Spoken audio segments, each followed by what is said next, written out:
Thank you very much, Mohammed. Thank you all for coming. It's great to see a full house. Welcome to you all for what I hope will be a valuable and engaging discussion, looking at the various dimensions of and the challenges in the title of this talk is Reporting Pain, and in particular, women covering migration and conflict. Now, we are all acutely aware of the gender-based violence being a driver for migration and political conflict. That's going to be the context in which we're going to be talking about the way in which both reporters and policy analysts are engaged in covering these stories, getting the most up-to-date information from people that they speak to, but also looking very specifically at the relationship between the reporter, the policy analyst, and the sources that they use in order to tell the stories and bring the information to us.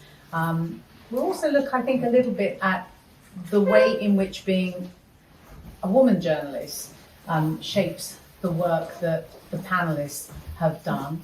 And last but not least, look at the impact on those people doing the work, both reporters and analysts, in terms of the impact on them of covering trauma, the extent to which it induces trauma in them.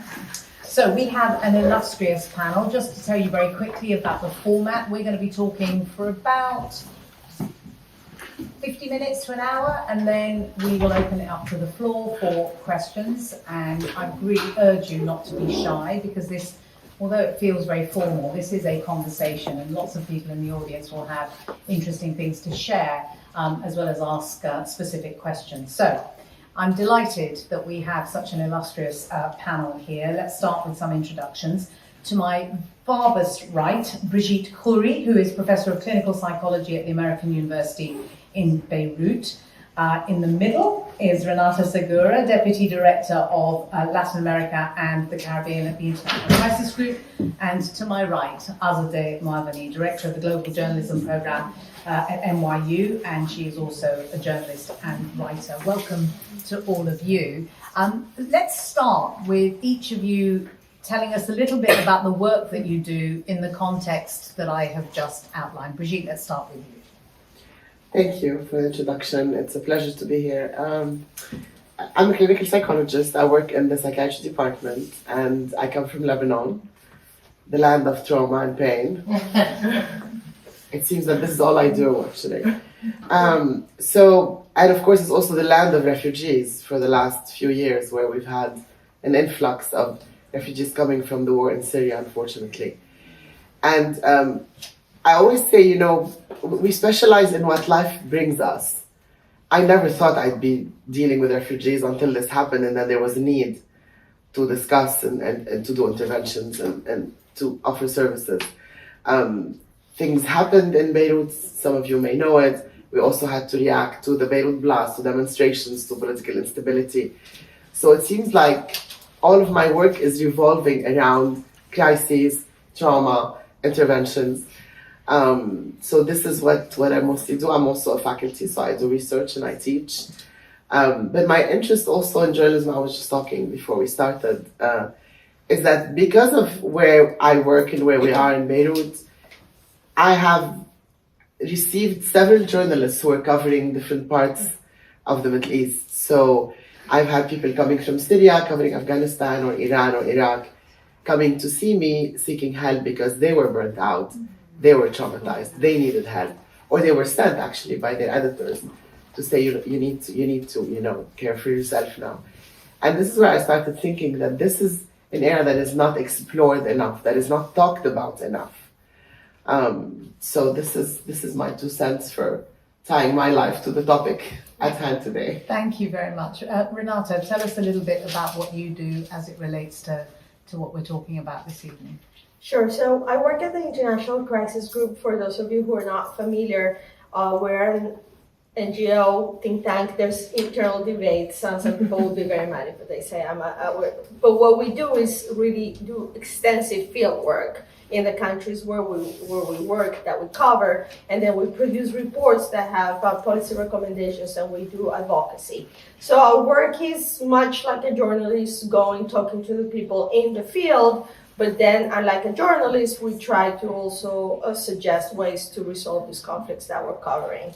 So in my particular post, I work with a team of people that I have covering many countries in Latin America and the Caribbean. We essentially cover Mexico, Nicaragua, Honduras, El Salvador, Guatemala, Haiti, Colombia, Venezuela. And then, we don't cover Ecuador, but suddenly we're like, oh, damn, I guess we now cover Ecuador too, And unfortunately, the region is just giving us more and more reason to work. And you are Colombian. I am Colombian by birth. I used to be a journalist, a TV journalist, and written for a while. And then I came to New York. I got a PhD at the New School. And then life just led me to stay here and engage in this conflict work. So I try to go to the field as much as I can. I mean, that's not my primary work, but I do love that part of the work, and I try to engage with it. But I think a big part of my work is also working with my analysts who are in the field doing a lot of this work. And I think a lot of what I'll be reflecting upon today is sort of that sort of manager perspective on how to deal with the people that are really facing brutal things on their day-to-day basis, and how to help them both produce the best work possible, but also help them be healthy and be safe and continue to do it. And it's not always easy, people have breakdowns, people hit walls. And so it is, I think, a very important part of this kind of work to understand what our limits are as researchers and where we need to take care of ourselves. Azadeh, you also have experience of the ICG since you have worked there too, but tell us a little bit more about your work as a reporter. So I have ended up covering these themes geographically and in terms of time across different regions. I started out in the Middle East, in Iran and in Egypt. And Iran, of course, is a country where, as we all know, the laws have been highly discriminatory towards women for many years, and that is a big driver of women leaving the country, women resisting within the country, but also leaving. So that was my first kind of reporting and writing engagement with a society that is on the move because of laws that treat women differently. Sorry, I don't think your mic is on. Oh, am I not on? Oh, dear. Oh, am I on now? Yeah. Oh. Thank you. It's so journalistically, and because I've always written books alongside, I guess I've worn multiple hats looking at this kind of work. Journalistically as a reporter, some of that work has gone into longer form work like books that I've written, and then also my time at Crisis Group looking at exactly the same dynamics, but with an eye to sort of unearthing advice and conclusions that can help policy, because there is a whole world, of course, of humanitarian development and security policy that looks at migration and displacement with increasingly an eye to offsetting the ways that women and girls experience those kinds of movements in a really acute and particular way. I've worked, so in terms of places and times, of course my last book was on the Islamic State and women who joined, so dealing with Syrians who were internally displaced as a result of that conflict was a big part of that work.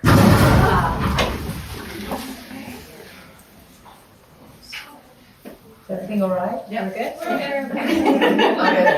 Okay, I'll speed through so that we can. An excellent book, by the way.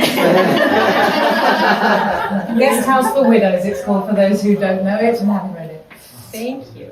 Part of the story of that book was with the migration journey, of course, of women and men and families who want to join the Islamic State. That is a very different form of migration, of course. In Nigeria, in the Lake Chad Basin, I did some extensive field work for crisis groups looking at displacement. Well, both the conflict in northeast Nigeria, Boko Haram, as a massive driver of migration out of that whole area, Niger and Chad, but also the way that the displacement of women becomes a part of the conflict dynamic. And then more recently, out of the war in Ukraine, I spent about 3 weeks last year, just about 2 months after the invasion, following the sort of trail of Ukrainian women as they cross the border into Poland, and understanding and sort of following their journey to see what threats and experiences they faced along the way. So in terms of sort of key regions and moments in conflicts, these are the places where I've worked on discussing more intensively. And we will come back to them specifically during the course of our conversation. Brigitte, I wonder if you can reflect for us on the extent to which there is research out there that focuses specifically on, you talked about Lebanon being this place now that of course has how many millions of refugees since the Syrian conflict? Well, officially or unofficially? Unofficially. Unofficially, probably around 2 million. Right, which is astonishing for a country as It's like 4 or 5 million. Yeah. And so the pressures on the state, the country, is enormous. But to what extent is there research out there that gives us an insight into the impact of that migration on women in particular, and what that has meant for them? Yeah, of course, there's quite a bit of research that came out, and especially on women. Now, what's interesting is that the research is positive and negative in the sense that the impacts can be positive and negative at the same time. So the negative, of course, is what we expect, is the trauma, is the mental health impact on leaving behind, a whole life, family also, sometimes elderly parents, husbands, men who are still fighting. But what's interesting is also that women who came to Lebanon, Syrian women, had a different social role that they got thrown into. Because the men stayed behind fighting, they became the ones responsible for the family. They had to be the ones going and doing the paper with the UNHCR, getting the food, getting the medications, being engaged with the society or the community around them. And to many of them, this was a bit liberating, actually, that they were, finally able to assume a role of caretaker, but also leader of the family.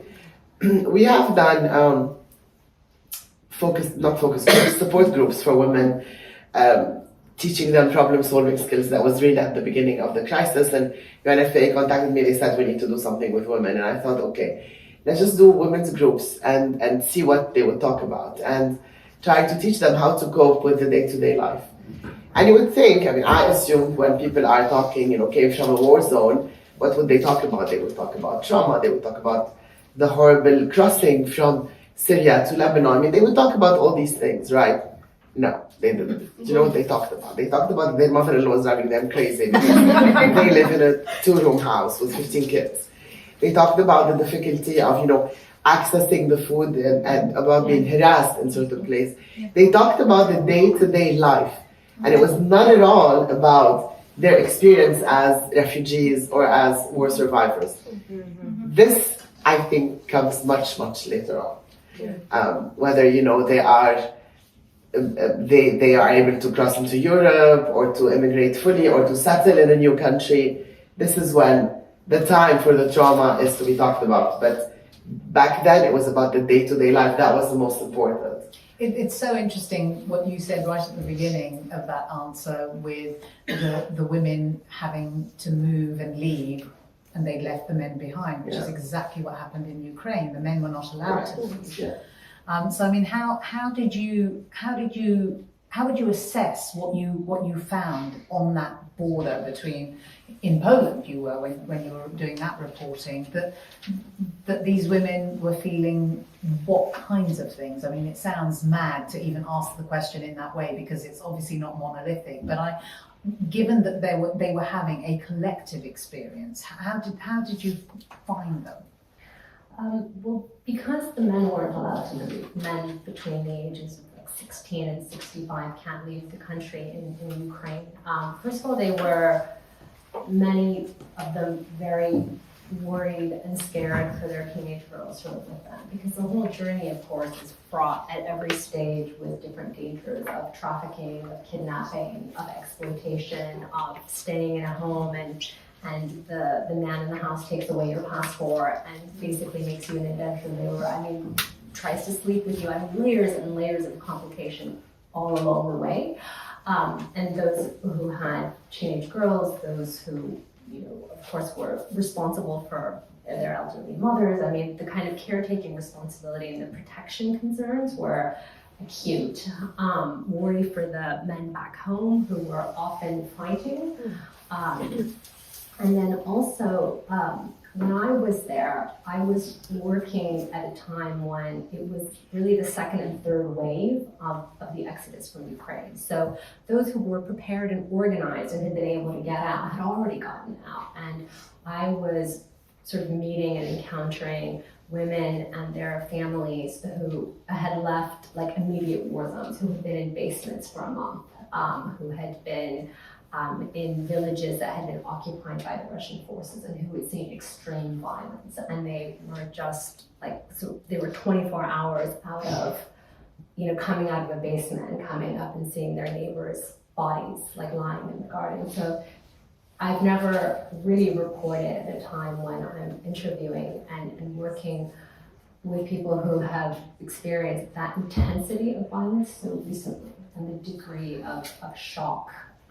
And sort of being able to parse the things that they were saying, for me was very different. Usually I've been in situations reporting where, the encounter or the passage or the violence is 6 months, 1 year, 2 years. And the difficulty and the challenge of doing that when it was so fresh was really humbling. You're nodding, Renata. I mean, I'm presuming that there are contexts in the drug-related violence that women in particular are impacted by in countries such as Mexico and Colombia. How soon after something really terrible has happened, I mean, in those places it feels like a constant, that there is this constant violence.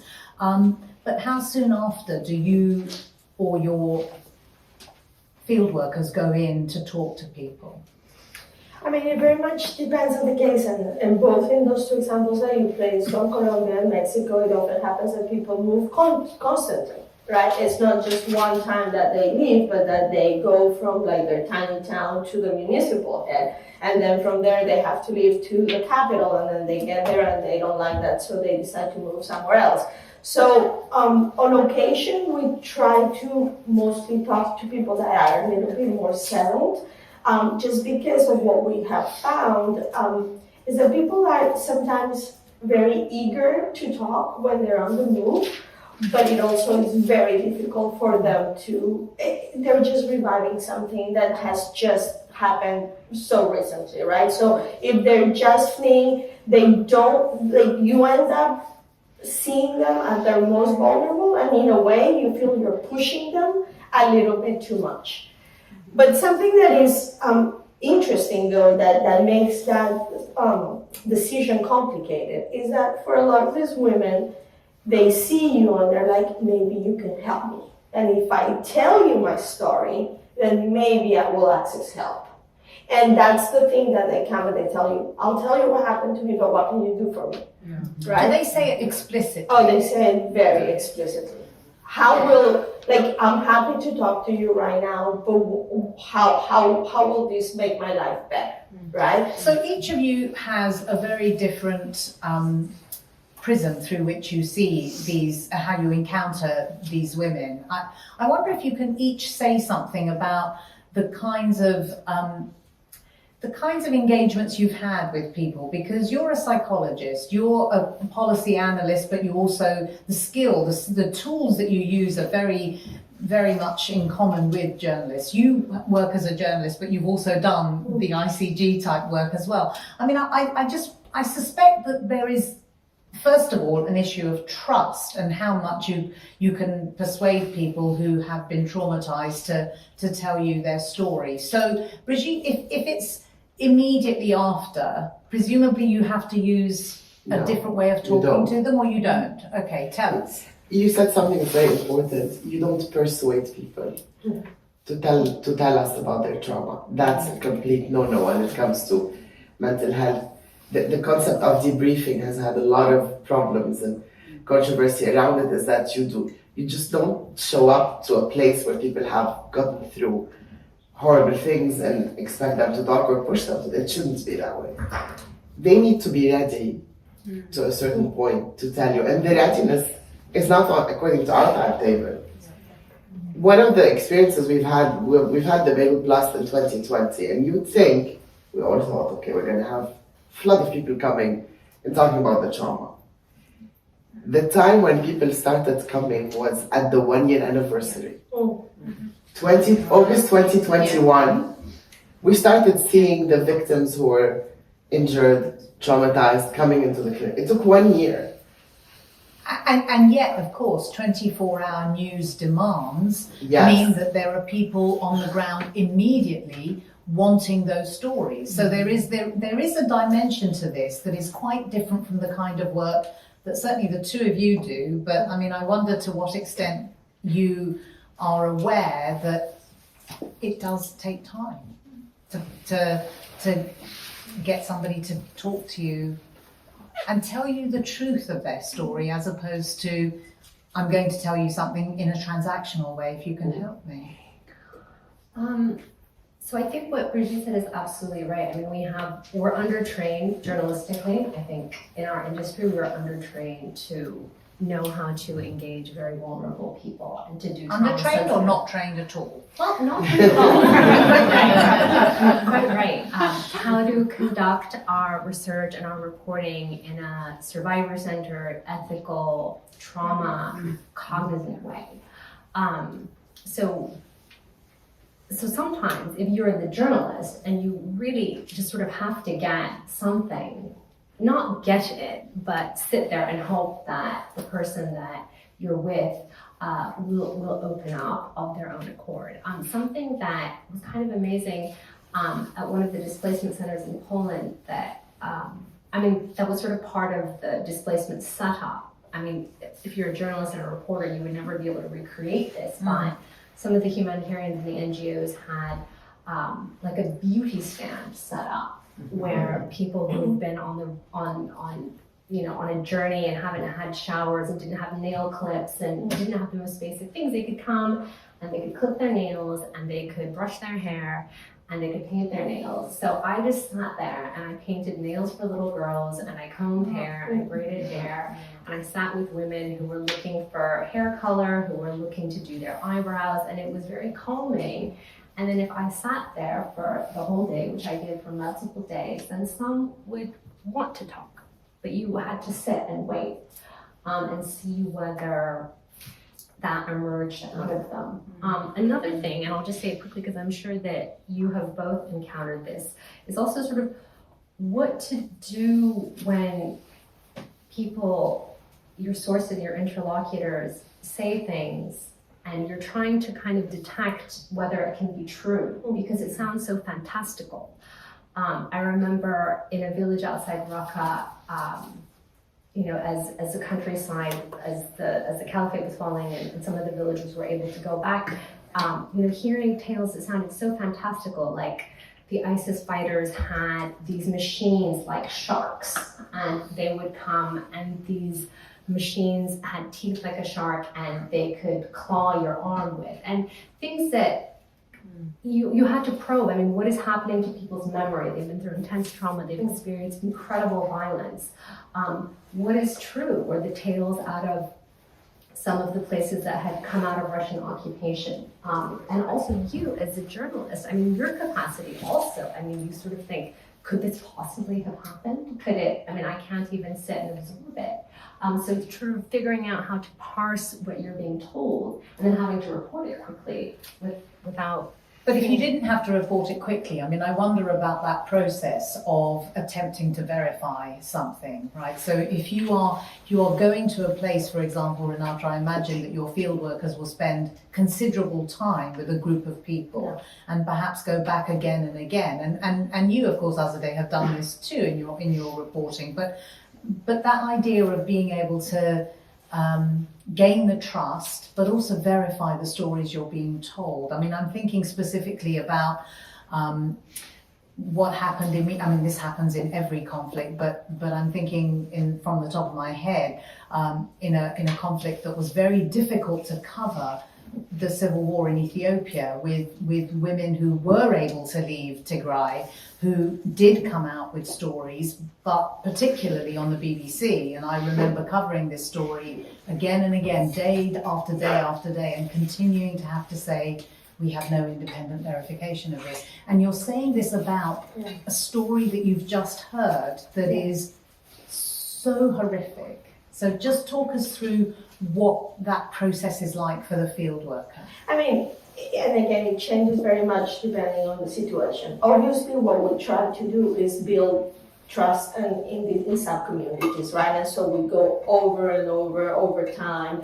You know, our analysts have their specific places where they go. It's funny that Azadeh says her hair places, because that's the first place where we also sit down. And my analysts and I have gotten a lot of like really weird hairdos in random parts of Colombia, but we're like, this is the way in which we approach these women, and this is how we open up. But for example, we recently did work in Darien, the area between Colombia and Panama where thousands of people are passing.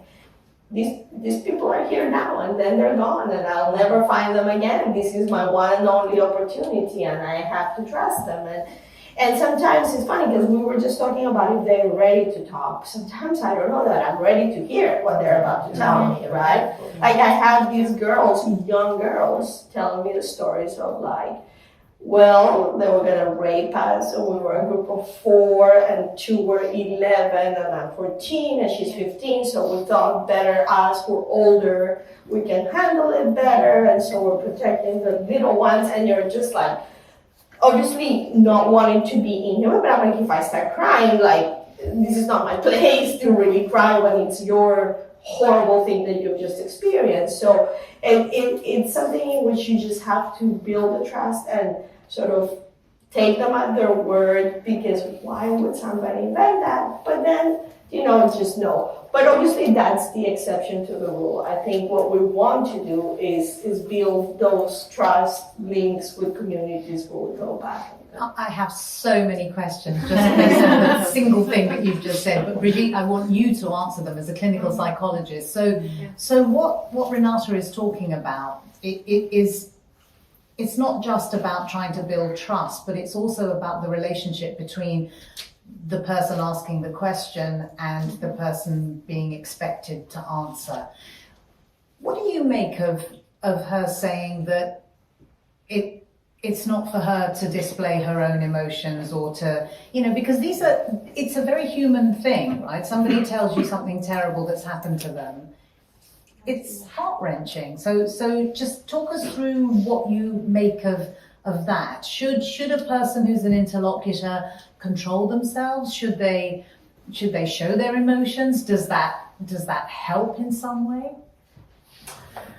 Yeah, that goes back actually to training, because we as psychologists are trained into, you know, how to handle you the question. How to handle. I mean, as journalists, I don't think, you said you're not trained to handle this, but we are trained, and still it is difficult because I was thinking about it actually when preparing for the panel. I said, we actually do the same thing, you know, journalists and psychologists hear horrible things, right?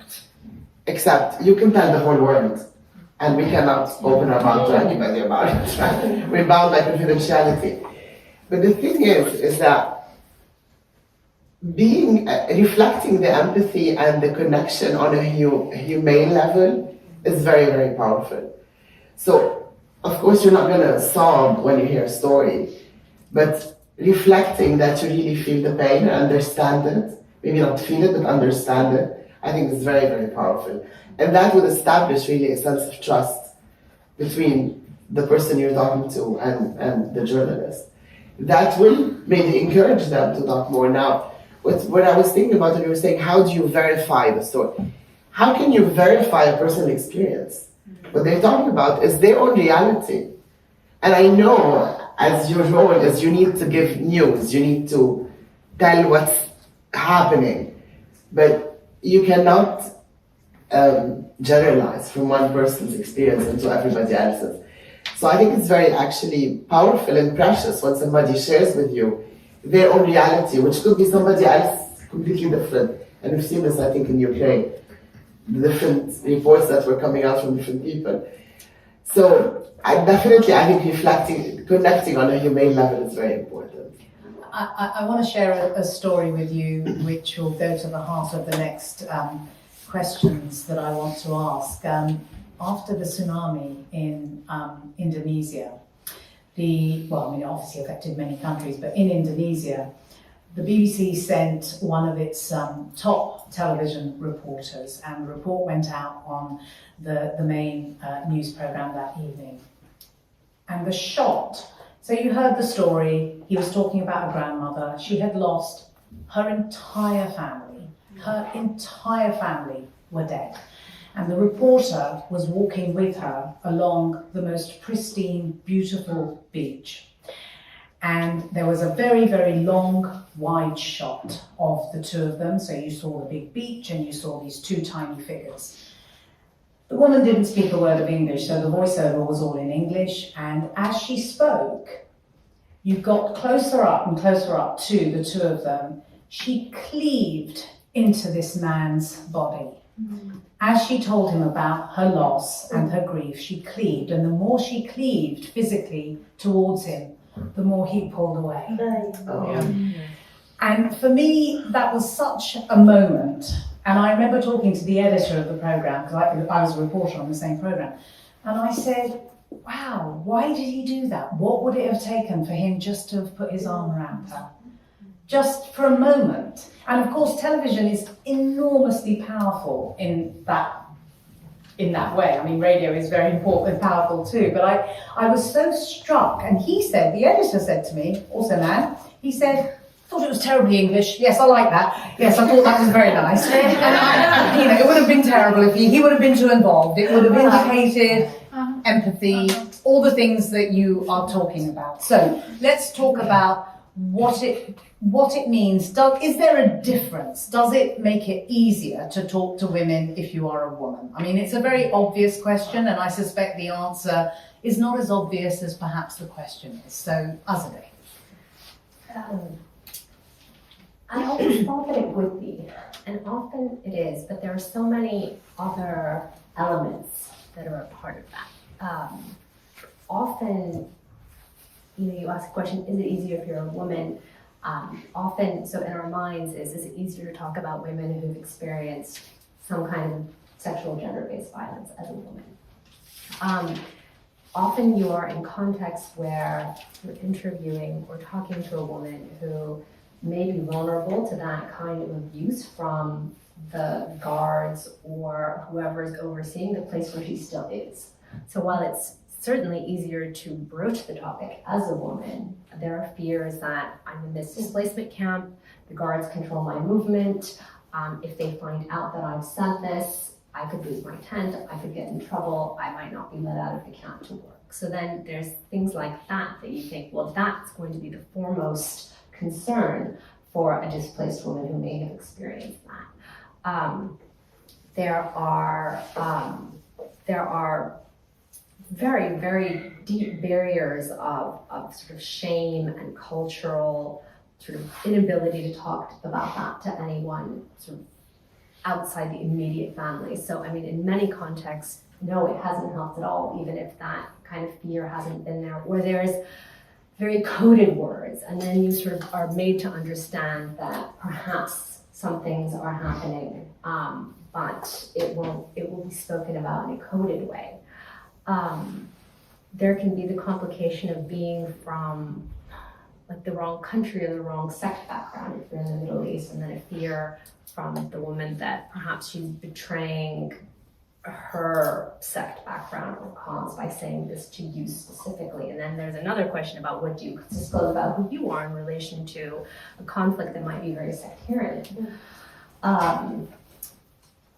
So in some instances when all of these things are not at play, I think certainly it is much easier to broach that, or for a woman to talk about that to a woman. You know, sometimes there will be almost a kind of hair salon, like, you know, frustration, like, of course I can vent to you because, and if you've had children, that really helps, because I think instantly, if, you know, you can say, I share some of this life biography with you. In Northeast Nigeria, many of the displaced women, the displaced families, for example, the food rations would be given to the man of the family, and then the man of the family would sometimes go and inconceivably take on a second wife because he was suddenly much more resourced. So things like that.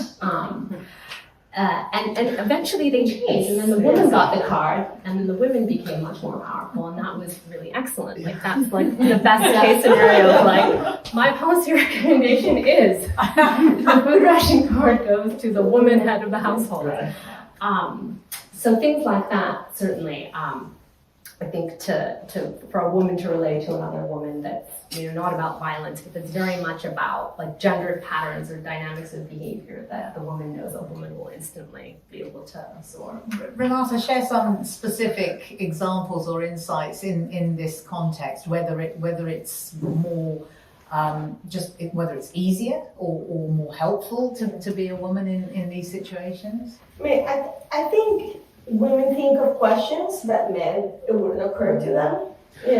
Honestly, in some cases, I know that when my male Such as, give me an example. Well, so for example, we were once interviewing ex-FARC combatants in Colombia, and it was very tense, the situation. And just the 5 women were there, and there were. This was after they had demobilized, right? Okay.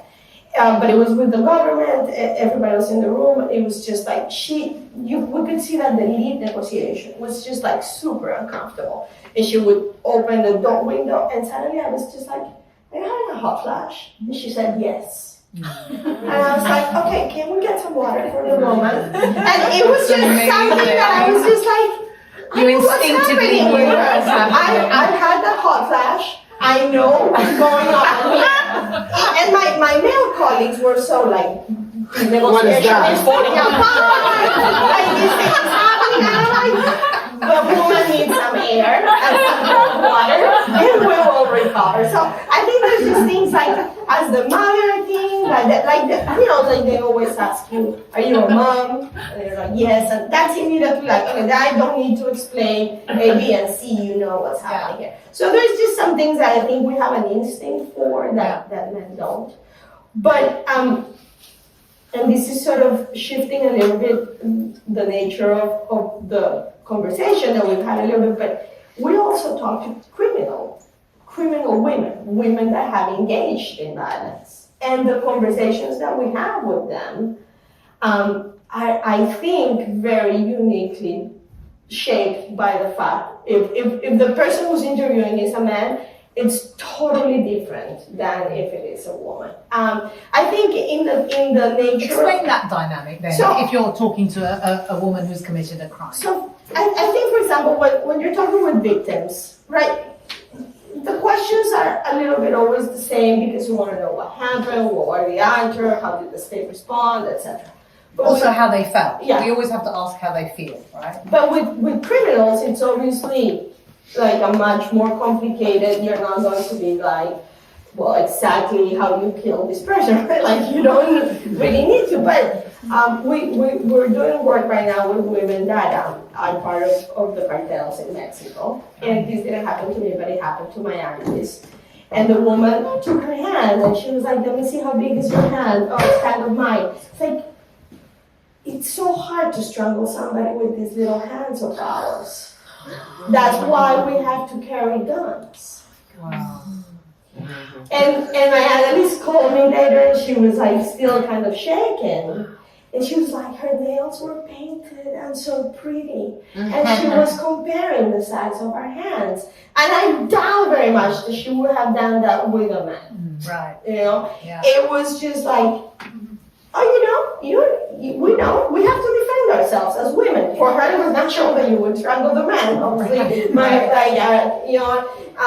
And so things like that are said sort of in passing, that you are immediately like, these interactions only happen because the person asking the questions is a woman.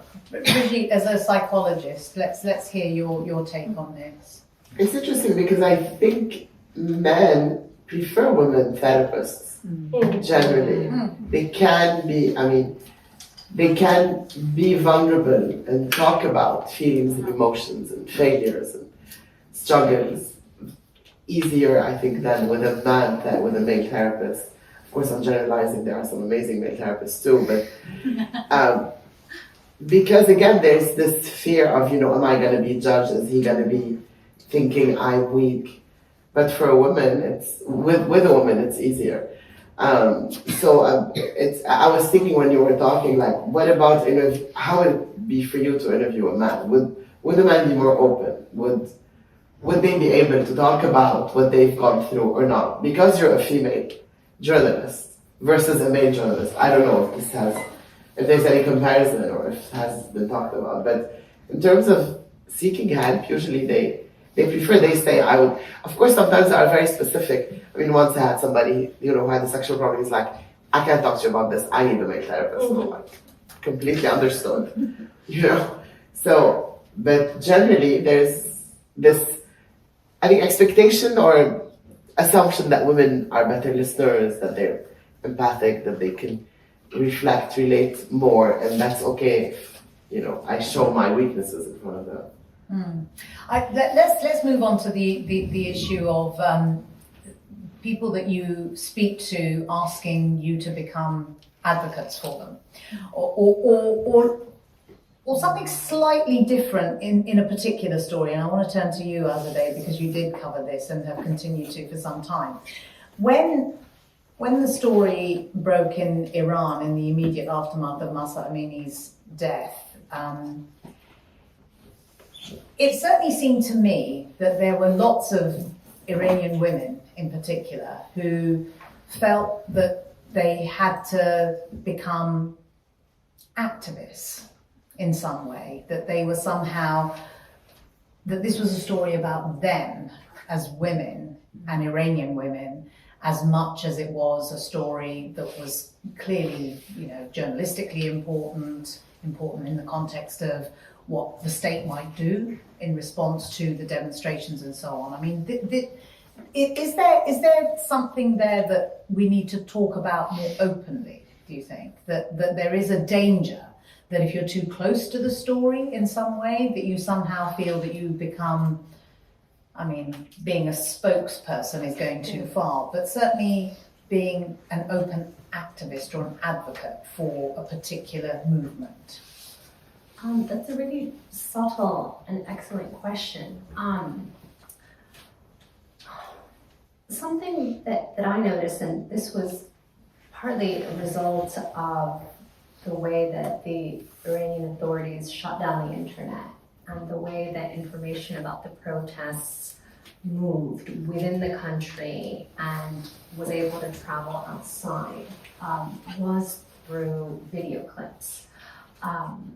And I do think that this dynamic or sense emerged that something hadn't happened unless it was recorded. It only mattered if it was recorded and if it could get out. And so I think the protest took on very quickly this kind of accelerated speed. I think it did something to young people's conceptions of what they were doing, and it sped things up somehow and made them very performative.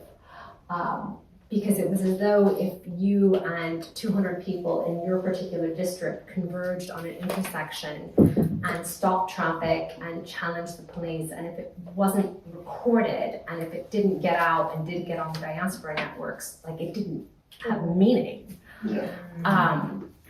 And if there wasn't, a woman who climbed up at the top and like cut her hair or did something very symbolic, I think it kind of created these stakes where young people felt like they had to go out and do something very dramatic, that it had to be recorded, it had to be performed, and it had to get out. And that was like one of the main meaningful ways to engage.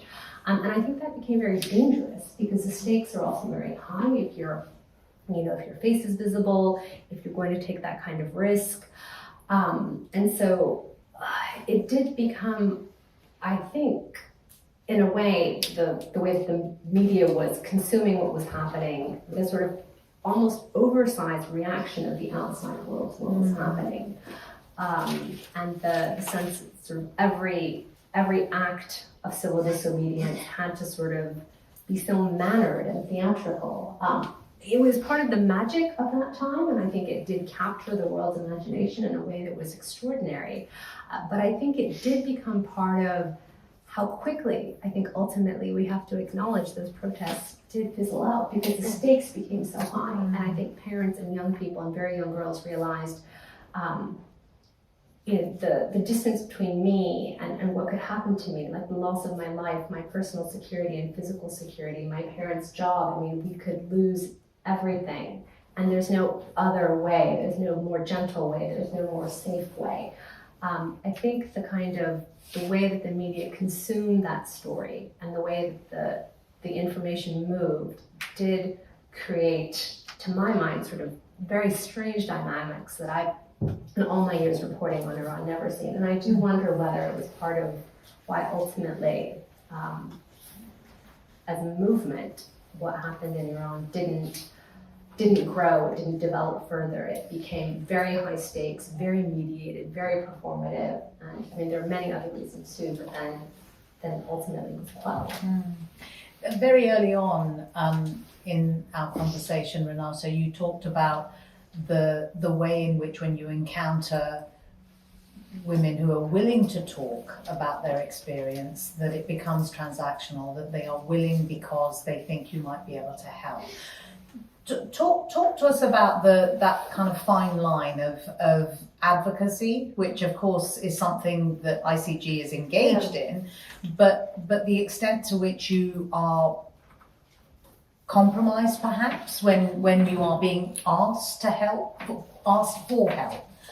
to change their circumstances. I mean, well, mostly compromised because it's not that we can immediately produce help. Yeah. I mean, that's not totally true. Like it often happens that it's like a particular case of a woman who doesn't have access to the humanitarians, and we can do that bridge. Right. And we do it all the time. And that would not fly if we were journalists, but that's the good thing about not being journalists. So we, in that sense, if what somebody needs is money for the bus to get out of town, we do it. We pay the bus and we get them out of town, right? Like that's. In that sense, it's not a problem. But obviously, for people that are engaged, for example, in the work that we do in Mexico, we're working with the groups of women. They're not all women, but mostly women who are searching for the disappeared. Mexico has 110,000 people that have disappeared since the beginning of the war on drugs in 2016. The assumption is the majority of these people are dead, but there is a very vital group of mothers trying to find at least the bodies of their kids and to shine light on this sort of practice of disappearing bodies, which is unfortunately being used in some ways to keep murder rates down. We disappear the person, we can't prove this person is dead or not. And so what's happening right now is that bodies are being burned with acid, so they literally dissolve, so there's no proof that they've been killed. So when we go and interview them, and they're like, what can you do to help me find my person? I mean, we have to be very honest. Probably not much. But by shining light on what you're doing, we're hoping to bring this little group that is meeting in Aguascalientes, Mexico, that probably not many people know, to a larger community to, pressure the government, pressure the local governments to try and move things. So we try to always be very honest in the extent of what we'll be able to provide them in their immediate need. But if we can help them in their immediate sense, we try and do. And most of the times that just simply means connecting them with resources that they don't know exist, and we do, right? But it's hard. And as a journalist, when you have your journalist hat on over there, because you have many, I mean, how difficult is it to be as impartial as you need to be, I guess, to tell the story, so that if you're being asked for help directly, how difficult is it to say, well, actually, the most I can do is tell your story? I have to say, I think scrupulous journalistic ethics would have us, stay very, very narrowly within the confines of the sort of the code of our profession. I'm still thinking with my BBC hat Yes, on. yes. So I'm sure you're aware. I think sharing information, connecting people with resources, and it's a very complicated story. Like I worked on the displaced, sort of the story of so-called ISIS-affiliated families in Iraq, which was just like a huge strata of Iraqi society who were Sunni families who had lived under the Islamic State. Had nothing to do with it, but were stigmatized as being ISIS sympathizers and were living in like a whole network of camps. And the process for them of dealing with their documentation and their paperwork, because it was like a period of many years in the end that ISIS controlled multiple parts of Iraq and Syria, and people died, babies were born, people were married, people were divorced, and there was no municipal paperwork. And so there was this massive administrative documentation hole in people's lives that they needed in order to get jobs, in order to get their kids in school. It's like sharing information. It was a kind of, I think, being able to help say this humanitarian actor can help you get a job even if you don't have this paperwork, or that place has a clinic where you can take your very complicated file and try and get a death certificate for your husband that will allow you to get this other kind of pension thing that you need, or covering the expenses of someone who comes a long way to come talk to you, or if someone is living really subsistence and is taking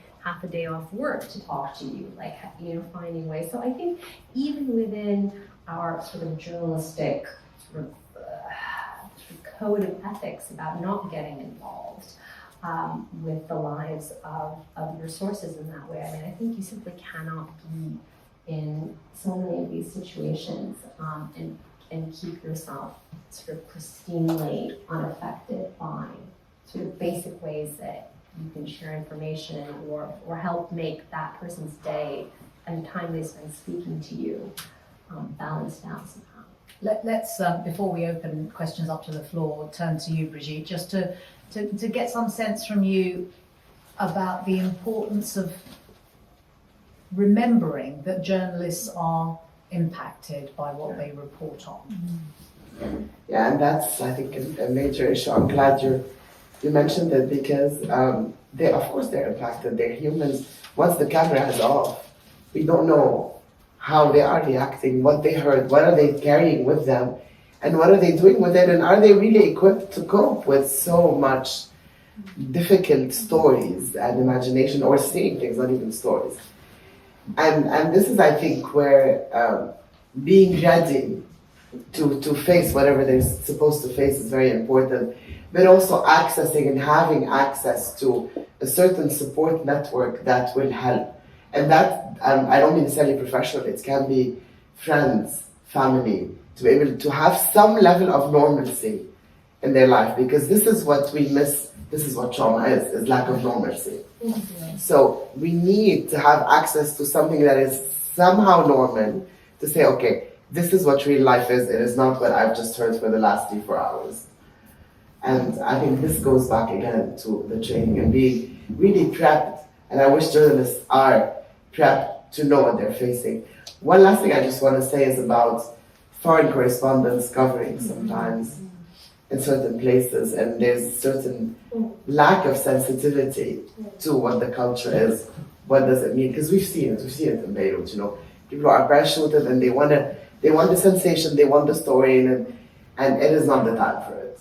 So that's also one side of being prepared to how to cover really disaster areas, crises, conflicts in a humane but also respectful and culturally aware way.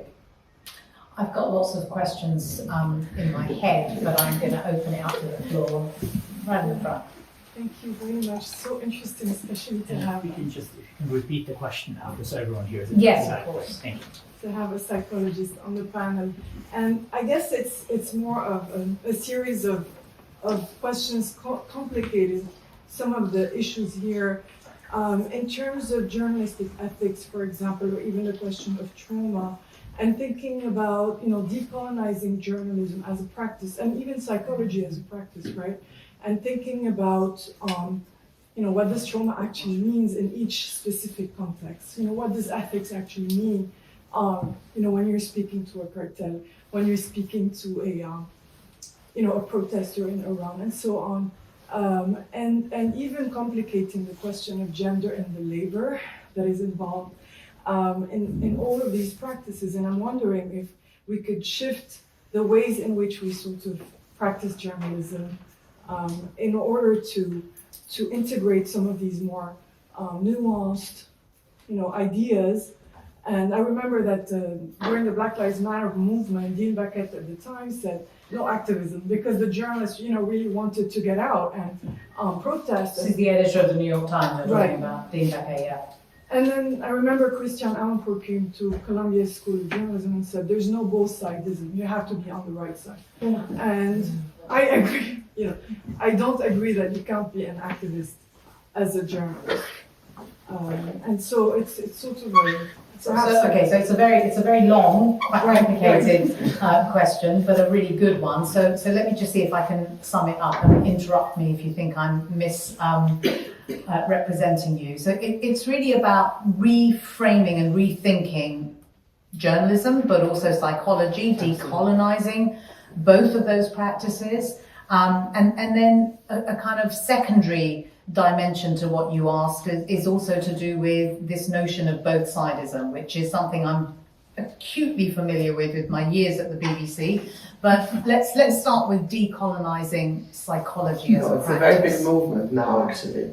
And there's more and more writings about it, is that, we have inherited Western psychology theories, and we take them and apply them, and I did the same. I trained in the US, I went to Beirut, and I had all my fantastic knowledge, which didn't do much. So I had to recreate and re-understand my culture and see what fits and what doesn't fit. But there's a big movement now where, yes, we need to decolonize and recreate psychology from indigenous psychology. And that starts, with the Caribbeans, with Africa, with Asia, and not necessarily just importing the theories and the skills, but starting from what we need and starting from the culture itself. And I think we're getting in the right direction. We're heading there. But I don't know about journalism. That What do you think? I suppose I would say, I think journalism remains, foreign correspondency remains heavily undecolonized. It certainly has changed in the 25 years that I've been a reporter. So it is not unchanged. I think we see much more diversity in newsrooms. We see more correspondents, reporters, different models of journalism, citizen journalism, ground-up journalism, expansion of, a huge expansion of networks and types of outlets that focus on a different kind of news. They don't focus on powerful state actors. They sort of look at who is impacted by the news and the sort of structural inequalities in the context of those stories. So, whether mainstream Western media has really gone on a considerable journey of reevaluation and change? I don't really think so. We still, I think there's still a tendency not to have journalists of the region that is being covered as the sort of main narrator of those stories. And I think the mainstream media does want to sort of keep that at a distance. On the other hand, I think there's been a change in how journalists conduct themselves on the ground. So the way that we sort of very sort of sweepingly spoke of fixers in the past has really changed. And the role of the local journalist colleague who is part of your story, who is part of your team, who is nearly always of the place you're reporting, who's directly impacted, whose family is going through it, who should get a byline, who should be considered a colleague to you. I think that's really come a long way. So things are very different than when I started out, certainly. And I think the issue of both-sidism is an interesting one, because when it comes to issues such as climate change and racism, I suspect the legacy media would say that we have to dispense with both-sidism, but on many, many other issues, I suspect that the line would be pretty straight, that you have to have every side, if not, one side or the other. That kind of is the way that legacy media views the world, I think.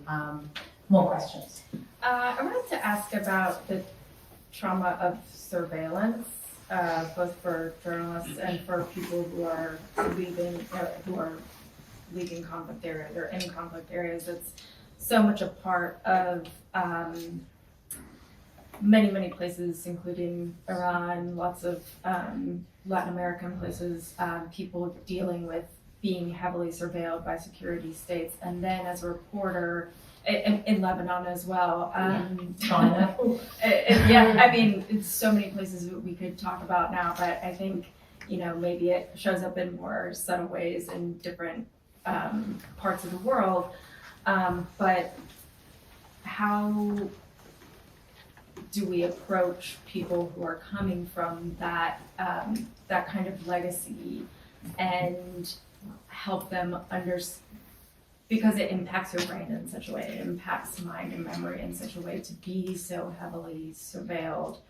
So how do we get people to learn how to move outside of that and to trust us as journalists, and then as journalists when we are subject to that as well? How do you? Okay, so two questions really. Sorry. No, that's okay.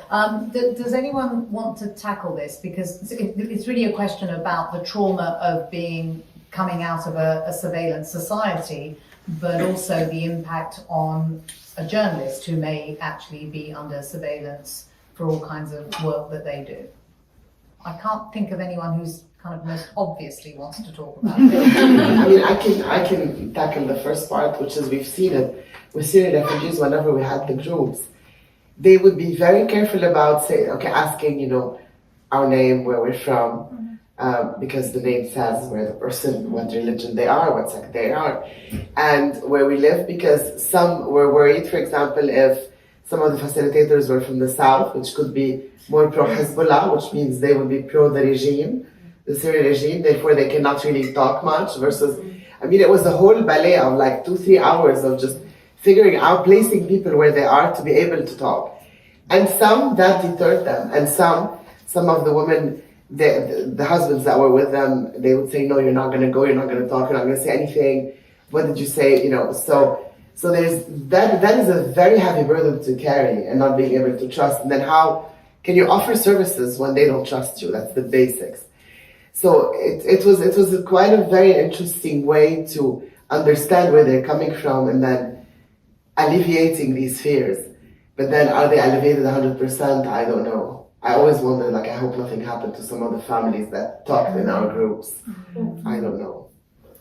But I don't know from a journalistic perspective, being surveilled, that's a tough. Yeah, I think in Latin America that's not necessarily something that happens so much to the victims of violence, but certainly to the journalists that we work with. And, seriously, because I'm going to Salvador next week, and we've been like conscientious to be like, okay, how are we going to deal with this? Because last time we were there, we were followed. And like, we know that everybody who we're going to be talking to, they probably have Pegasus on their phone. And so, I don't think I have an answer, but it's definitely a concern that we have on our day-to-day basis, particularly when we're getting information from journalists in the region that are just feeling incredibly harassed, but also have been left alone, like left to their own, well, not even left to their own devices by the government, but they're actually being harassed by the state themselves. So it's funny because in those circumstances, our instinct is always to demand things from the state, but I'm like, but it's Bukele who's chasing them, so I don't know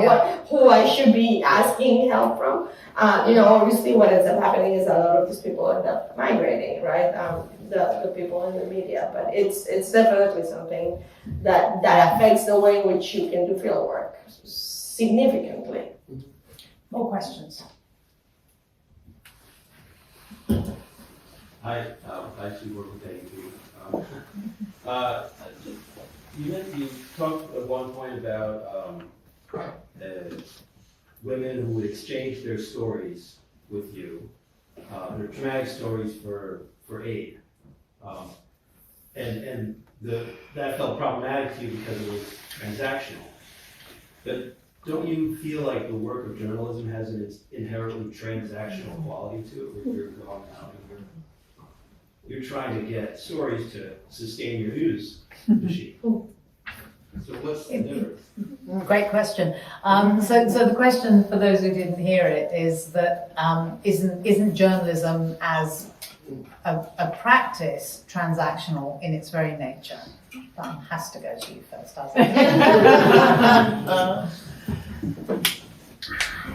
It is a dance. I wouldn't say that it's always a transaction. I mean, we can go back to the classic, The Journalist and the Murderer. Often the source has much to gain as well from you. The source can be persuading you that they didn't participate in genocide, that they were an innocent villager. The source can be persuading you that they didn't commit particular crimes, or that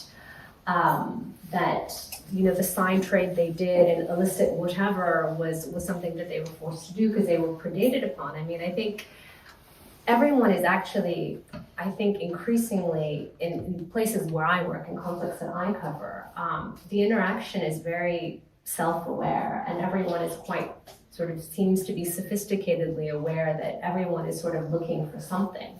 I think it's true. I mean, it has gotten to the point in some stories where the fixer knows that the Daily Mail in London will pay him like 10 grand for a story. I'm like, what are you gonna pay me? And, oh, you're writing a book? What am I gonna do with you? And then you have to come in and persuade and say, look, and then you sit there for 2 weeks and you say, I know the history of your conflict way better than that Daily Mail journalist is ever gonna know. And I'm gonna do a book that's going to redefine like one element of the story that has devastated your life. And you do have to sort of come in at different points. But the clicks that the Daily Mail will get, the Daily Mail has a very fat pocket. So yes, but I mean, also in the end, I think the sources are consumers of news too, and they are active in that. In whatever country you're in, that person is on a website or on Twitter or is on Instagram. But if they're vulnerable, they need to be protected in some way. If your sources are vulnerable, I mean, that's something that we didn't really talk about, and I think that's really important. Yeah, I was going to say something that is not exactly, but as remarks made me think about it, which is, so as crisis group experts, we get a lot of media requests, and like that's a big part of what we do is talk to journalists. And sometimes you get, the Mirror, hi, can we talk about Haiti? I'm like, oh, do we want to talk about Haiti with you, right? So, and there is this complicated thing because like there's a part of like, well, better that they talk to me and I can give you like a sensible explanation that is nuanced. Now, what are you going to do with that? And is it going to be sensible or nuanced by the time it gets printed? There's a big gap. And we, for example, recently, one of my colleagues was asked about these feminicides in Ecuador. Let's say it was a British tabloid, I can't remember which one.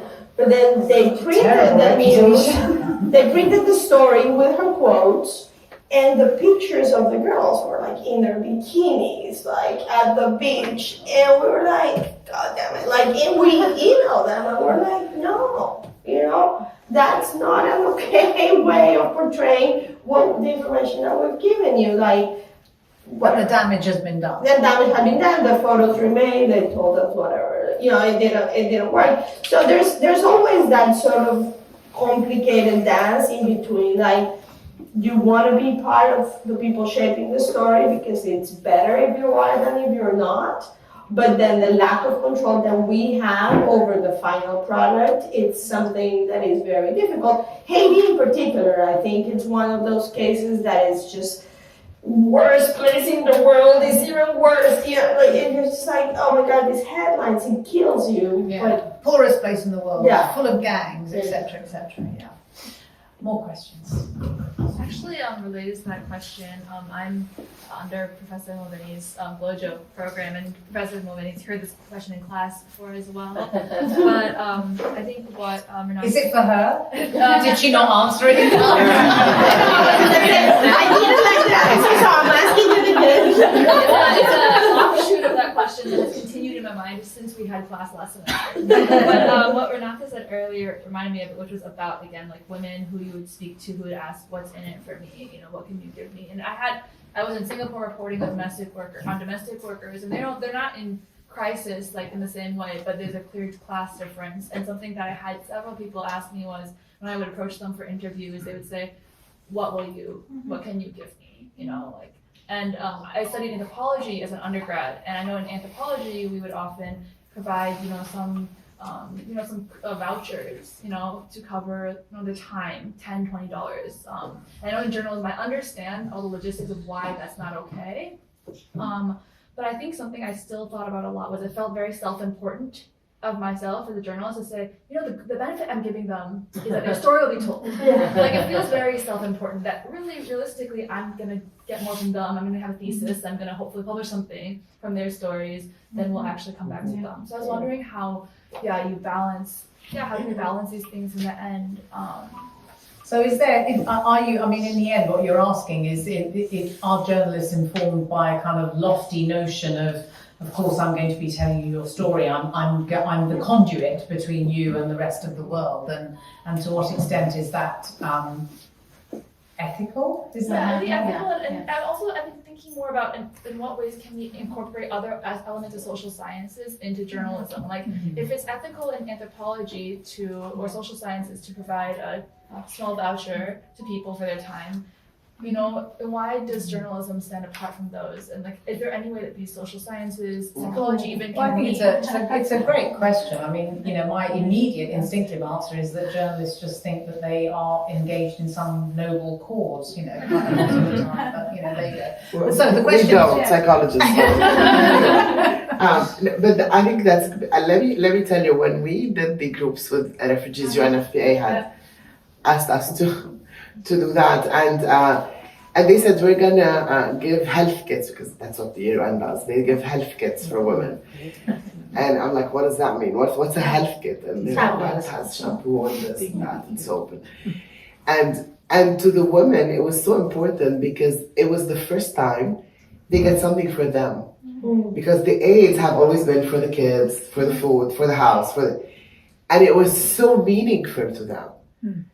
And you said, of course, yes, it's great for them to learn problem-solving skills and that will help them the rest of their life, etc.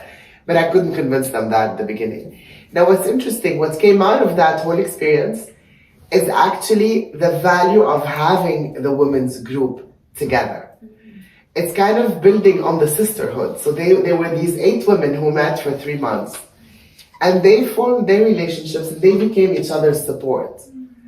And that was, I think, that was the most important that they took out of the groups, because they kept being friends even when we finished the groups, and they kept talking to each other and they became each other's support.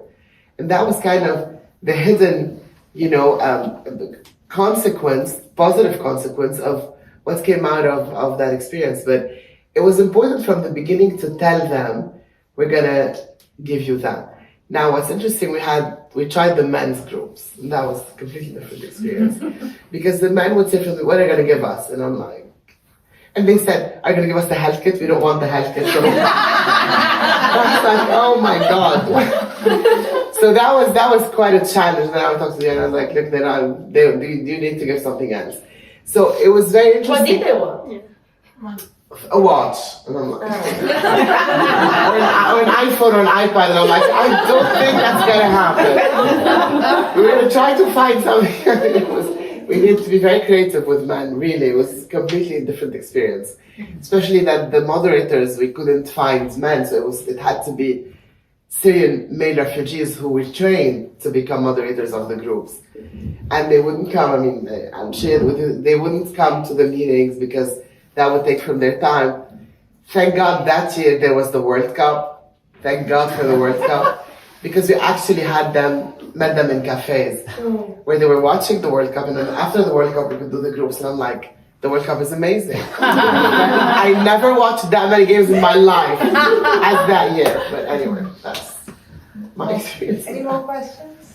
I want to ask a question actually of kind of the difference between having a male and female kind of manager in a newsroom and being the person that's reporting on the ground. And obviously, you know, as an analyst or journalist, you want to get the story, you want to prove yourself, but of course, working in insecure environments, there are some challenges going around that night by yourself and being in quite dangerous atmosphere at times. Do you think at a managerial level in a newsroom or in a policy-making think tank organization, there's an understanding that the experience of both the man and woman would be very different in the field?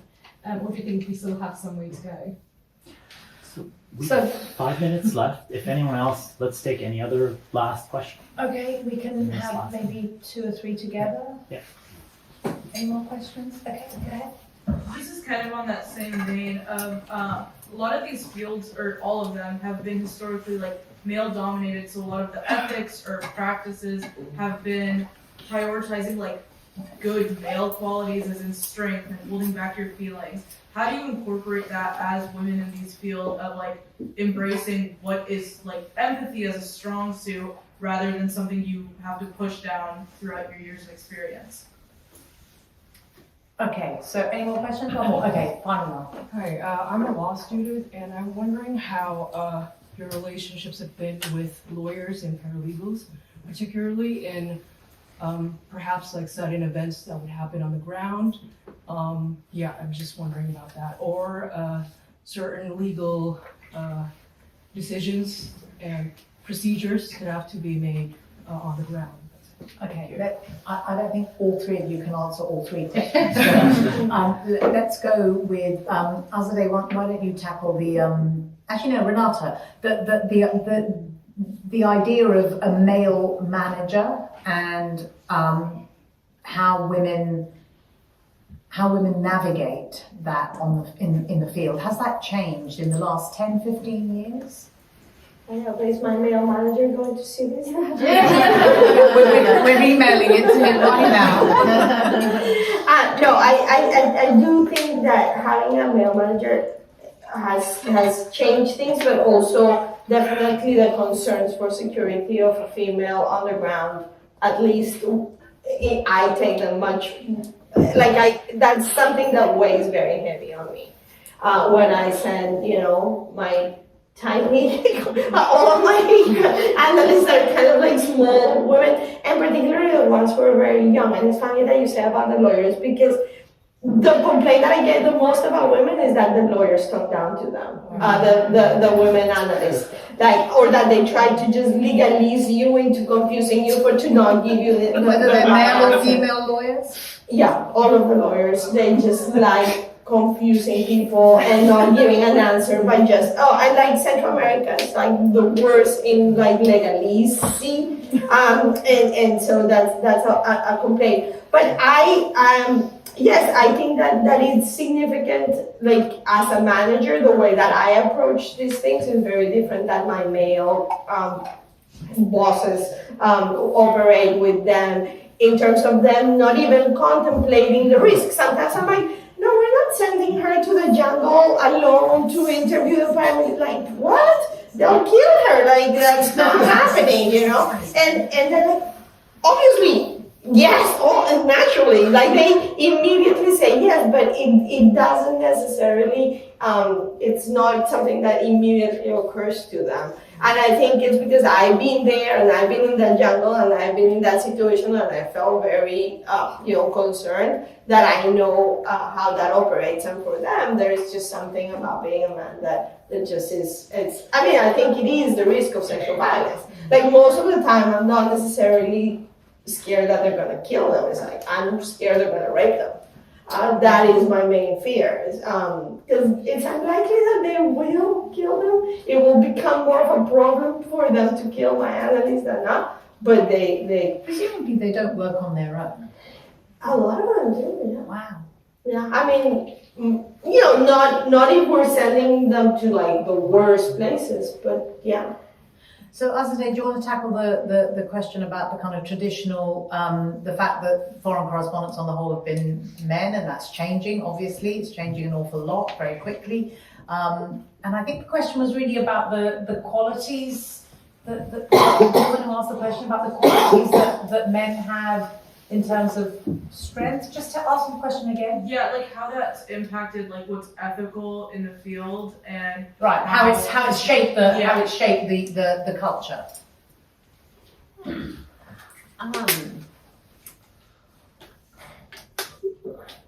mean, when I think of big ethical controversies in our field in recent years, a lot of very questionable journalism or practices have actually been committed by women, like removing documents from a country without the permission of that country. I know exactly what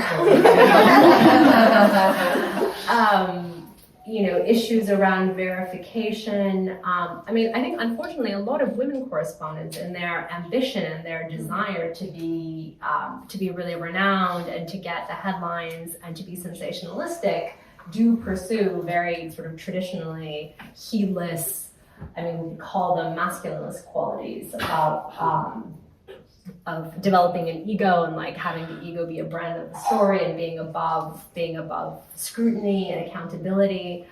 Being central to the story. And being central to the story. And I see a lot of women correspondents using their gender to become central, like using their gender to say, like, look at me, like I'm a really intrepid white female correspondent. Look at how I, made all these inroads, even though actually there's really not ultimately that many barriers to being, I will just be blunt, I don't think there are that many barriers to being a white woman foreign correspondent in the 21st century.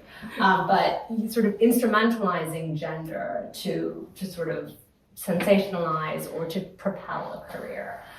So sort of borrowing from, the kind of ego-driven male foreign correspondent sort of playbook.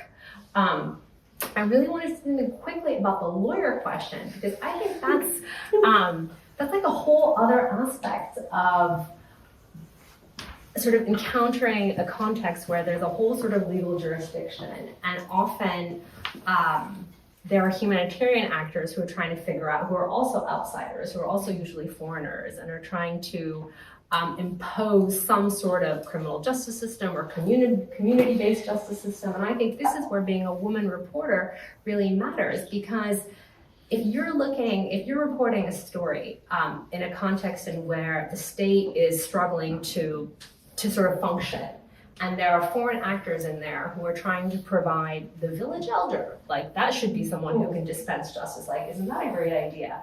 And that reduces violence. But if you're a woman living in that society, maybe you don't want the patriarchal village elder. Maybe you just want a woman paralegal paid to help you and work on your case. So like actually in so many of the places where I've worked, like really interacting with lawyers and the different types of justice that's being offered and paid for, through the kind of perspective of what a woman who might need help navigating that sort of legal vacuum, that's just a really productive kind of aspect of a story always, I think. Excellent. Thank you all so much for all your questions. That was amazing. Please put your hands together for Brigitte Khoury.